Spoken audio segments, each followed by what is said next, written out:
Julius, first off, I think people want to know, how are you feeling? You go from the prelims, you're not in the tournament, to now you're the man who could change up everything. Can you just talk about the emotions and what it's been like these last few days? Been a lot, but it's good. I mean, I try to enjoy as much as I can of it. Sometimes it gets a little bit overwhelming, especially week before you have to travel, interviews, media, physicals, this and that. You gotta run around to make sure everything is in order. But that's part of the job.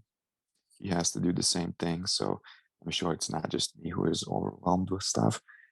And I definitely, I mean, I'm fighting for the belt, so all these little extra things, I'm okay to do all that if I get to fight for the belt. So um, definitely excited, happy, nervous, scared, all of the above, but ready as well.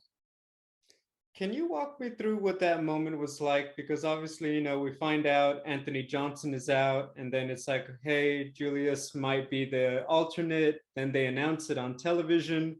What was that like? Like, did you just go from your phone, it's just sitting there, and then it just starts buzzing and it just hasn't stopped? What was that like? Well, we knew before they even announced it. Like I was supposed to fight Carl, and they called me like, "Hey, little update. Anthony's not doing so well. You might have to step in and replace him. We won't know that definite just for a while." So then they confirmed, I think, week later, like, "Hey, Julius, we're sending you contract." So there was like a week period where we weren't sure what was going to happen, but most likely I'm going to have to step in. So I think it was more like slowly warming me up to make it uh, official. So it's like I knew it, but it wasn't definite. So we're just kind of waiting for them to make it definite. So it wasn't just like one big shocker. Hey, Julius, we're sending you a contract right now. It was like that gradual warm up, but it definitely felt like it was.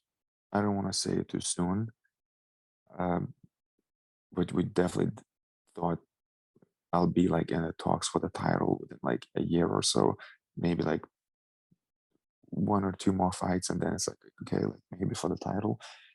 But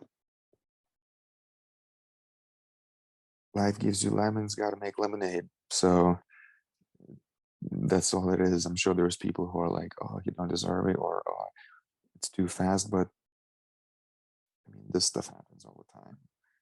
So stars aligned for me. So I'll just try to take full advantage of it. Well, I think anyone hating on you is certainly just exactly that, a hater. I think that people who know Right. your resume know that you've been building and working toward this for a long time. A final note on the emotions: when people say things like Julius could be the Daniel Cormier of the light heavyweight Grand Prix, right? He came in and suddenly this kicks off an amazing run. For yourself, I mean, do you like when people, are adding all of this and, hyping it up, or are you someone who tries to tune out a lot of that noise? For me, I try to tune out, but I'm glad that all that stuff is happening. And it's nice. Like you compare me to DC and this opportunity to like what he went through, like and winning the tournament, and now it's like comparing me that I could possibly do the same thing. I mean, it's awesome. It's definitely something to talk about. Uh, I try not to focus on it. I just try to focus on the fight, but I do like the idea that there is discussions going on about it, and all of it is with the within a good taste. So it's all with the support, and I think it's awesome.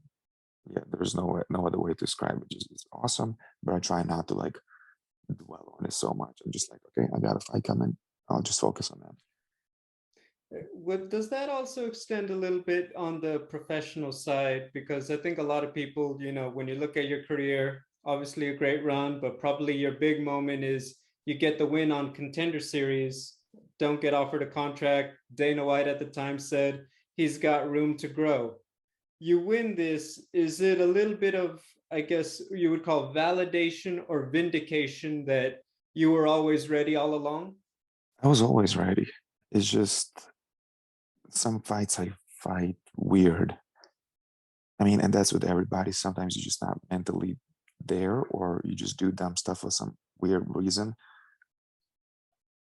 Like, I don't know why I fought that fight the way I fought. I could have finished in the first round. I don't know why I decided to just wrestle a wrestler. And yeah, there was just like a little switch. Technique wise, I was fine. It was just something mental. And that happens once in a while. So me winning this, I don't think it would create a statement for people to talk about something.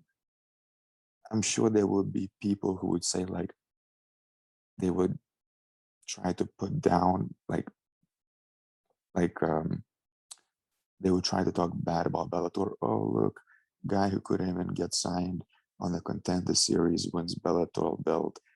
How good is Bellator then? It's like, no, if I went to UFC right now and won a title, they would use that story. Oh my God, look, the kid turned it around and won UFC belt. So there was a bunch of trolls, bunch of keyboard warriors. Everybody's trying to spin the story the way they want to. The reason why I did not get signed was just because there was no fireworks. That was the only point of that whole show. All the little statements, oh, it's there, not there. That's all just for the show. It's for the people who don't know any better. Because if that was not, if he was right about what he said, then he would not have called me halfway through the first Bellator fight, asking if I'm signed with Bellator multi-fight deal. So it's all for the show. It's all just talking for people who don't know any better. But me winning, so yeah, I almost like don't even try to dwell on it. I'm just, I mean, or I guess I shouldn't say that, but I guess I'm trying not to think too much about it. But I am happy that part of me is happy that I got signed with Bellator versus jumping into the UFC. So I think I can I'm definitely grateful I understand. did not get signed. Yeah. I can definitely understand where you're coming from. Well, let's talk about the task at hand. Fighting Vadim Nemkov. Obviously, he's on a great run and hasn't lost in a while. What does he bring to the table as an opponent? And what can you tell me about how you see this fight playing out? Brings the title. So it's definitely, I mean, he's good.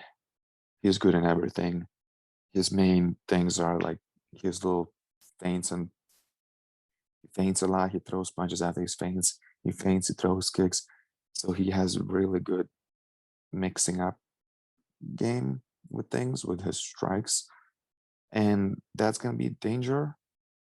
But I feel his most danger thing is the leg kick, like, or just kicks in general. Like he really likes that. He's been really, really successful with it. So we're just going to try to make him pay for it. Or, yeah, pretty much that. Just make him pay for it every time he kicks me, because I mean, I don't want to get kicked in the leg the whole fight. Nobody does. And if I don't answer him, he'll just keep doing it. So um, it's gonna be a tough one. Um, well, yeah, clearly. I mean, I'm fighting the champion. Of course, it's gonna be a tough one. But I think he'll be surprised as well. It's not gonna be easy for him either. I feel he has more pressure than I do. I mean, everybody who's a champion, they would have the pressure to defend the belt, while me, I have nothing to lose. It's like people expected me to kind of lose. So I just go out there and I just do my best fight. That's it. And just put a damage on him. Um, it'll be a fun fight. But at the same time, that's what I'm just thinking right now. Um, I don't have a crystal ball. I don't know how it's going to work out. I have two final ones. Normally, fighting Vadim, this would be the end of the road, right? You get there, you win it. But this is the semifinal. I know you're not looking ahead, so I'm going to more ask, who do you think wins between Corey Anderson and Ryan Bader the same night? Corey, today I'm thinking Corey. Last week I thought Bader. Next week I might think go back to Bader. So I'm jumping back and forth with that one.